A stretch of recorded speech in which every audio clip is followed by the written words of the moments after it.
Welcome to star four TV news. ప్రజలకు ఇచ్చిన హామీలను అమలు చేసే ప్రజాప్రతినిధులు చాలా అరుదుగా కనిపిస్తున్న ఈ రోజుల్లో మంథని పట్టణంలోని 6వ వార్డు కౌన్సిలర్ పోతరవేణి శ్రీలత క్రాంతికుమార్ తన మాటను నిలబెట్టుకున్నారు. ఎన్నికల సమయంలో ప్రతి నెల తన కౌన్సిలర్ వేతనాన్ని ప్రజల సంక్షేమానికి వినియోగిస్తానని ప్రకటించిన ఆమె అందులో భాగంగా 2 నెలల వేతనాన్ని బోయిన్పేట్ అభివృద్ధి, పేద కుటుంబాల అవసరాల కోసం ఖర్చు చేశారు. ఈ కార్యక్రమంలో బోయిన్పేటకు చెందిన 4 నిరుపేద కుటుంబాలకు బియ్యం, కిరాణా సరుకులు, ఇతర నిత్యావసర వస్తువులు అందజేశారు. ప్రజలు తనపై ఉంచిన విశ్వాసాన్ని నిలబెట్టుకోవడమే ప్రజాప్రతినిధిగా తన బాధ్యత అని, వార్డు అభివృద్ధితో పాటు పేదల సంక్షేమానికి ఎల్లప్పుడూ ప్రాధాన్యం ఇస్తానని శ్రీలత క్రాంతికుమార్ తెలిపారు.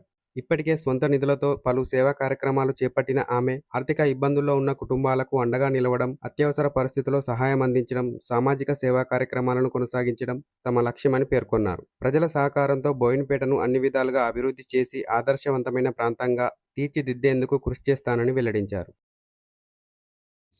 మున్సిపల్ ఎన్నికల్లో బోయిన్పేట 6వ వార్డు నుంచి పోతరవేణి శ్రీలత క్రాంతికుమార్ గారిని అత్యధిక భారీ మేరతోటి పెద్దపల్లి జిల్లాలోని రికార్డు మేరతో గెలిపించిన నా బోయిన్పేట ప్రజలకు అందరు కూడా హృదయపూర్వక ధన్యాలు తెలియజేస్తూ, మేము గెలవక ముందు కన్నా గెలిచిన తర్వాత హామీ ఇచ్చినాం. మా యొక్క వేతనాన్ని, ప్రతి నెల వచ్చే వేతనాన్ని బోయిన్పేట పేద ప్రజల కోసం, అలాగే బోయిన్పేట అభివృద్ధి కోసమే ఖర్చు చేస్తామని చెప్పి, అలాగే మాకు వచ్చిన 2 నెలల జీతాన్ని ఈ యొక్క మా బోయిన్పేటకు ప్రజల్లో ఉన్న నిరుపేదలకు ఇవ్వాలని నిర్ణయించుకొని ఒక 4 కుటుంబాలకు నిత్యావసర వస్తువులను అందజేయడం జరుగుతుంది.